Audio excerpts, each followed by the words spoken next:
Hi, this is Patricia Stepler with Your Inside Power, where we are helping you to discover the magical powers that you have inside of you and bring them to the surface so that you can go through life realizing that whatever you can picture in your mind, you can actually create in your reality.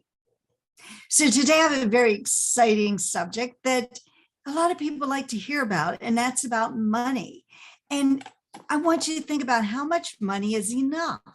How much money do you really need? And you really need to look at several areas of your life. Of course, your yearly income, and I suggest that you look at what you want to make this year, what you want to make next year, what you want to make in 5 years. And then I also want you to think about how much do you want to have in an investment account? And that investment account could mean multiple things to, different people. It might be stocks. It might be cryptocurrency. It might be real estate, whatever it is that you want to invest in. But how much do you want to be able to put into investments? And then I want you to think about how much do you want to put into your retirement? You see, these are areas, your yearly income, your investment income, and your retirement income. Those are things you need to be thinking about and figuring out how much money is enough. And only you can decide what that is.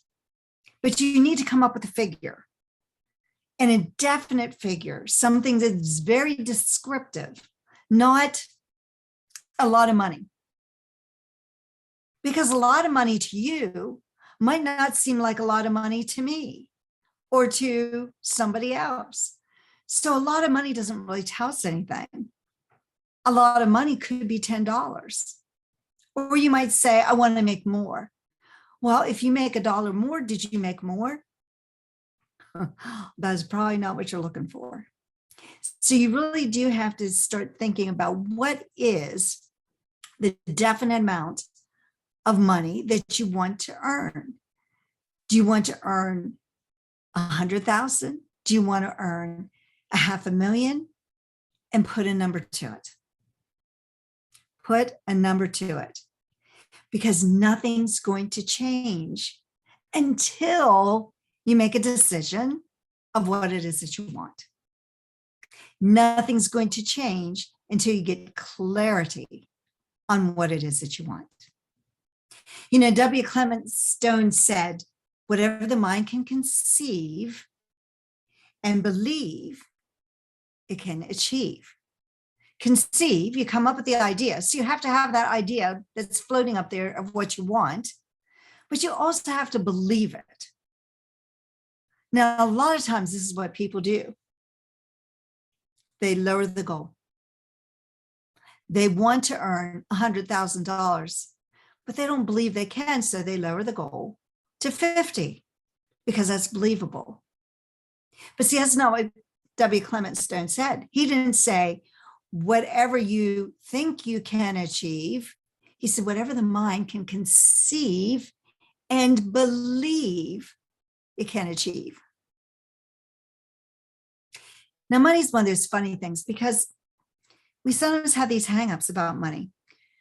The hangups, of course, are our habitual thought process or habitual thought patterns or paradigms, as you've probably heard me say before.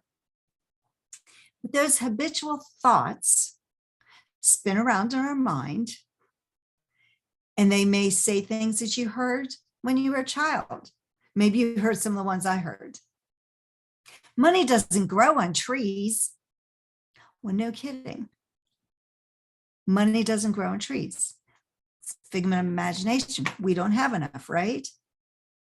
Or maybe you heard, who do you think I am? So-and-so who lives, on the place on the hill where all the rich people live. You may have heard those when you were little. Or maybe you just simply heard, we can't afford that.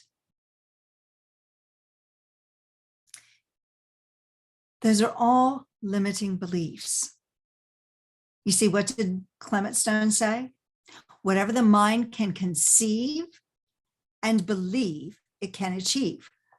All you have to do is conceive, decide what it is that you want, develop it with clarity, believe that you're going to get it, and you can achieve it.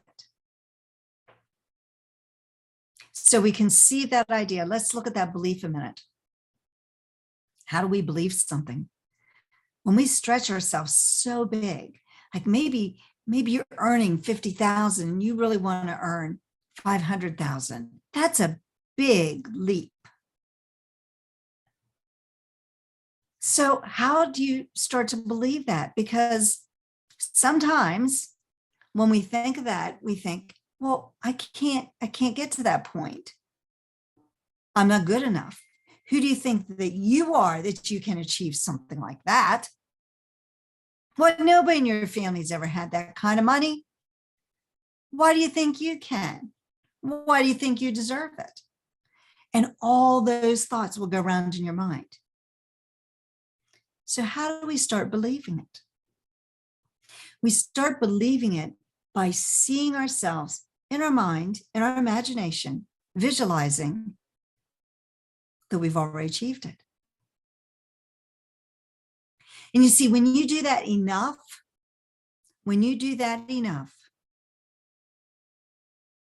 you start to develop the belief. Here's the problem most people have. They might do that once. Maybe they'll do it once a month. It's not enough. You've got to decide what it is you want, and you've got to discipline yourself so that you're practicing that all the time. You visualize every day. You visualize multiple times during the day. Just think what you can do if you visualize something multiple times during the day. It doesn't have to be, like a half an hour. It can be simply closing your eyes and visualizing for a minute. But you go and you live in that imaginative dream, like you've already achieved the good that you desire. Here's what Napoleon Hill says about riches. He says, riches, when they come in huge quantities, are never the result of hard work. Never the result of hard work. Riches come, if they come at all, in response to definite demands based upon the application of definite principles and not chance or luck. See, a lot of people call somebody lucky when it wasn't luck at all. They followed everything he just said there. Never the result of hard work. I'm sure you know people who've worked hard their whole life. My grandfather worked hard his entire life. And he died just average.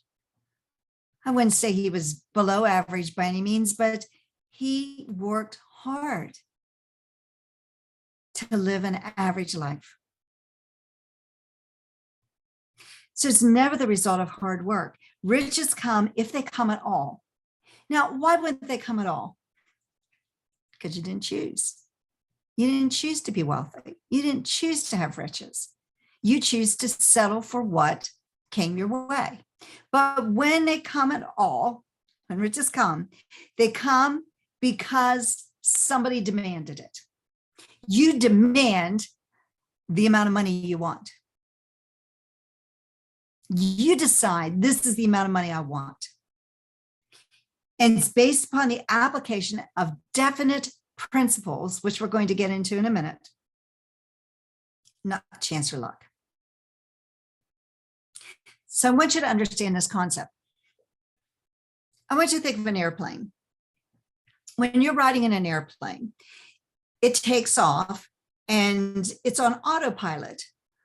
Once it gets in the air, the pilots put it on autopilot. It's pretty much going right to the destination on a pre-planned path. But every once in a while, you get into turbulence. Well, what happens when you're in turbulence? What moves the plane around, right? And so when it's moving the plane around, it's off course.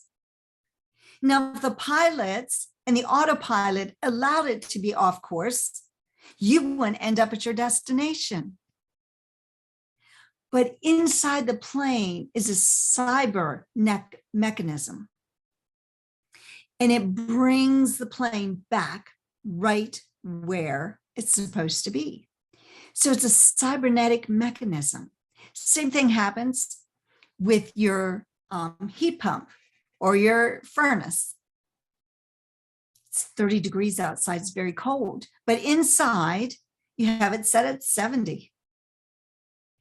Somebody comes in the front door, not only somebody, but maybe lots of people come in the front door and it's been open for a while. And all of a sudden, it's no longer 70 in your house.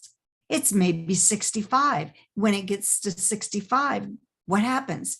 The heat pump, the furnace kicks on and brings the house back to 70 degrees. That's a cybernetic mechanism. Inside you, you also have a cybernetic mechanism. You see, you have a mechanism that will bring you back to where you feel comfortable. So let's go back to that goal. We set a goal. We want to earn $500,000. $500,000. We're now earning 50. So we start moving and we have a really good month. January, we already hit 25,000. That's half of what you earned last year, 25,000. At this rate, I am well on my way to hitting that 500,000. And then February comes and you hit 5,000. So now you're up to 30. What do you start doing? Oh, wow. How can I get to 500? I'm only at 30. Here, 2 months have already gone by. You know, we only have 10 more months to go. How am I going to get 500 by the end of the year? A lot of people just lower their goal. Well, maybe I can get to 75 or maybe 100. And you know what? By the end of the year, most people are probably about 50 where they were the year before. Most people's income doesn't change much from year to year. Why? Because we don't choose to demand something different. We choose to allow the outside world, or we default to allow the outside world to dictate for us. But there's this one thing called the law of compensation.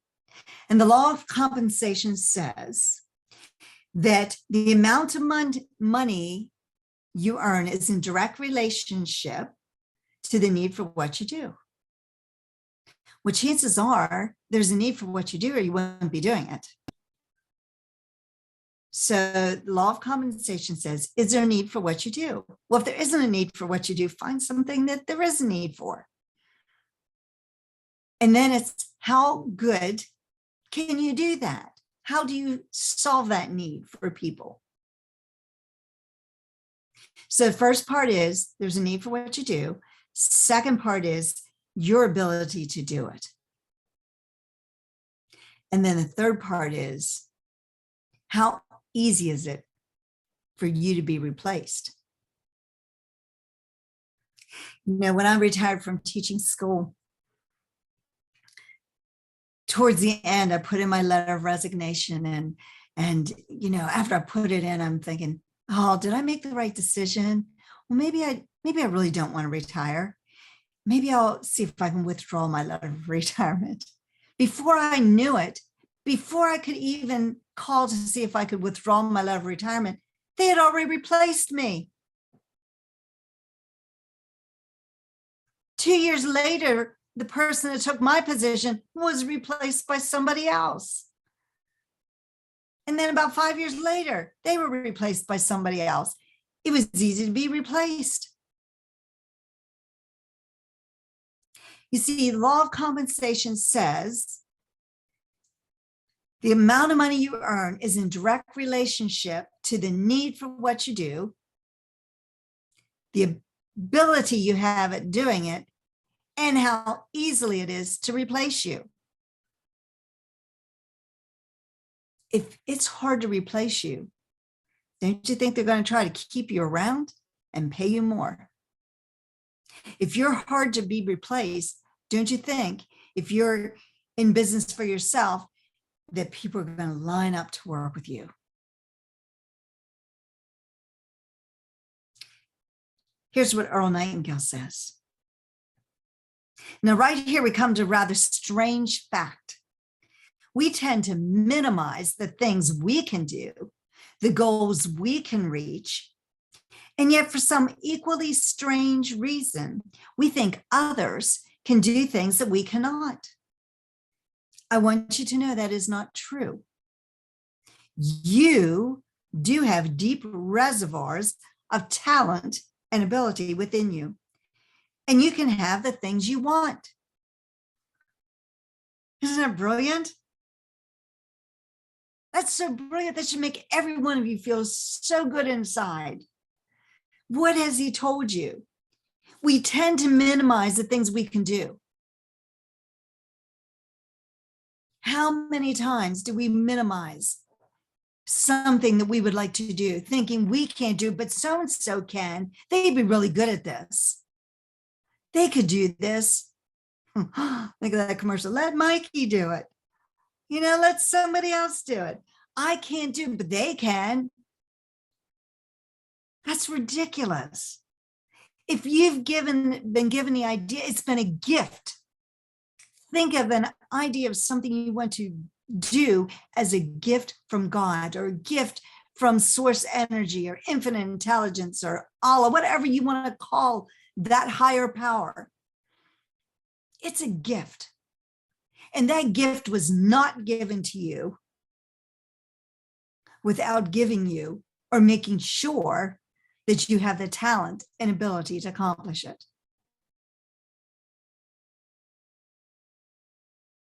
See, you're not a mistake. You are not junk. You are a gift from heaven. And if you look at nature and you see how abundant nature is, there's not just one blade of grass in the ground. There's millions of blades of grass in the ground. There's not just one apple on a tree. There's bushels of apples on a tree. It's an abundant world that we live in. Well, if there's an abundant world for apple trees, don't you think when you are the highest level of intelligence in all the animal kingdom, that your maker wouldn't want you to have abundance? So let's look at this again. He says, right now we come to a rather strange fact. We tend to minimize the things we can do, the goals we can achieve, and yet for some equally strange reason, we think others can do what we cannot.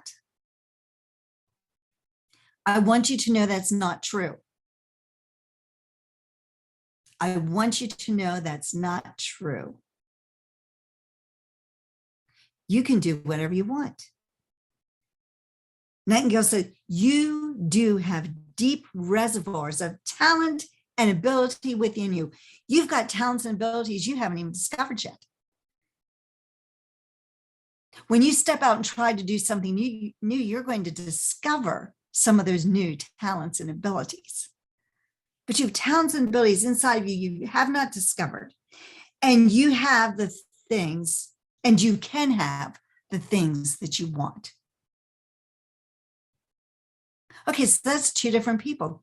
W. Clement Stone said, whatever you can conceive and believe, you can achieve it. Whatever you decide, you can have it. Here's Earl Nightingale saying, you can have the things you want. He's not saying you can have some of the things you want. He's saying you can have the things you want, anything you want. Now, I heard somebody speak the other day, and I really had to disagree with her, because she was saying, do you believe you can have anything you want? Do you believe you can be anything you want to be? And she says, no, you can't. Well, she was really splitting hairs because she says, look at me. Do you think I could be an MLB player? My question is, did you ever want to be an MLB player? A number of episodes ago, I interviewed a lady who is blind and she skis. And I said, isn't this amazing? Here you are, you don't have sight, and you wanted to learn to ski. You wanted to feel the snow hitting you, hitting your face, and that rush of going down a hill or a mountain. And I said, I've never had any desire to ski. I wasn't given that thought, has never entered my mind. Oh yeah, I've thought, oh, that might be fun to ski. And that's as far as it went. I never wanted to do it. I never wanted to play professional football. Never an idea in my mind. You see, I think you're only given goals that you want. And so if you're going to start splitting hairs with, you don't have the talent and ability. I don't have the talent and ability to go skiing. I don't have the talent and ability to play football. And quite honestly, I'm okay with that. It's not something that I ever wanted to do. I'm sure if I had the talent and ability, that idea might have been put in my head. It might have been something I wanted to do. I hope you can see the difference there. You see, I believe that every gift inside of you is there, and then you get this idea of something you'd like to do. But the gifts, the talents, the abilities are already inside of you. You may not have discovered them. So, Reverend Michael Beckwith, who started the Agape Church in California, he asked, do we have the right to be rich? Do we have the right to be rich? And he would go on and say, absolutely you do. It's a mandate from the universe to be rich, he says. A mandate from the universe. You're supposed to be wealthy. Where are you supposed to be poor? The Bible says the poor will always be among you. It didn't say you are supposed to be the poor. There's always going to be poor people. Why are there always going to be poor people? Because they don't think about wealth. Because they don't discover these laws of the universe. And because they choose not to, they've chosen to be poor. Doesn't mean you have to be. Beckwith says, you not only have the right to be rich, you are here to reveal that your nature is powerful beyond your wildest imagination. You are powerful beyond your wildest imagination. You see, we are here to develop, to expand, to grow. Everything that lives has the right to all that development. Everything that lives, to grow, expand. Each of us has the right to life. That means that we have the right to have free and unrestricted use of all the things necessary for our fullest mental, spiritual, and physical unfolding. In other words, the right to be rich. And that was from Wallace D. Wattles in the book, The Science of Getting Rich. Science of Getting Rich is one of my favorite books. It's like, it makes me happy because it tells you exactly what to do. Now, here's the thing. You can read through that book and not get much out of it. Or you can come along with me and study that book so that you turn your life around. Because here's one thing I can guarantee you. If you read that book once, it will impact you. If you read it twice, it will impact you a little more. But when you start to study it, your life will never be the same. And when you study it with somebody who has spent years studying that book, you can get there quicker. And that's where I can help you. I've been studying that book and various other books that relate to it to understand how these laws of the universe actually work. And I can help you get there quicker. So Wallace says, to be really rich does not mean to be satisfied or contented with a little. You ought not to be satisfied with a little if you're capable of using and enjoying more. If you're capable of using and enjoying more, you should not be satisfied with a little. Life has advanced so far. Now, keep in mind, he wrote this book in 1908. So let's think a little bit further here. It says, life has advanced so far and become so complex that even the most ordinary man or woman requires a great amount of wealth in order to live in a manner that even approaches completeness. Now, if he thought that back at the beginning of the 1900s, what would he think today? My goodness, who can survive without a computer and a car and a cell phone and internet and just on and on and on? He'd be amazed at what we think of today. Now, Reverend Michael Beckwith says this: once we begin to align ourselves with the universal spiritual principles that govern the universe. So all these laws that govern the universe, you see, you may not know the laws of the universe, and you may not care to know the laws of the universe, and that's fine. But they're there, and they're working for or against you all the time. When you understand them, you can get them to work for you. When you don't understand them, sometimes they may work with you, sometimes they won't. It depends on what you do. But there are universal laws, and you cannot change them. They are set. And this is why, if they decide to send man to the moon, when they decide to send man to the moon, they could time the landing with a precision of a second, because there are laws of the universe.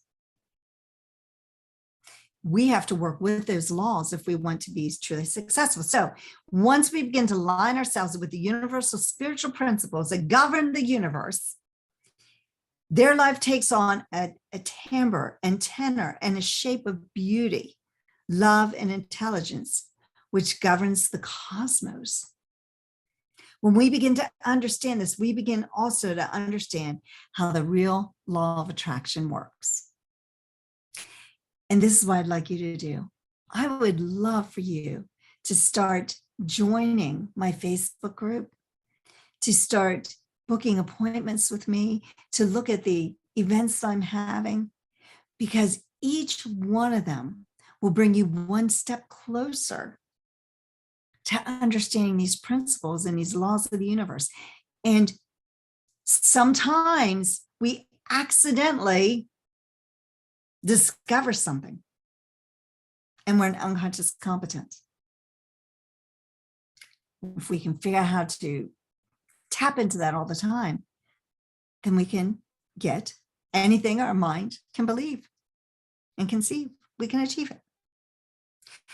So Reverend Beckwith says, it simply means the universe bends itself around your predominant thought pattern.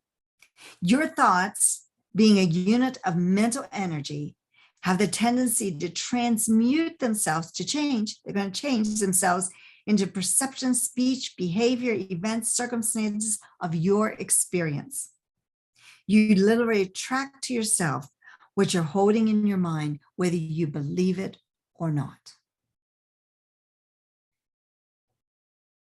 Whether you believe it or not, you will attract into your life those things when you learn how to use the laws of the universe. So I want you to make sure you check out my website, yourdreampower.com. And I want you to be the magic in your dreams.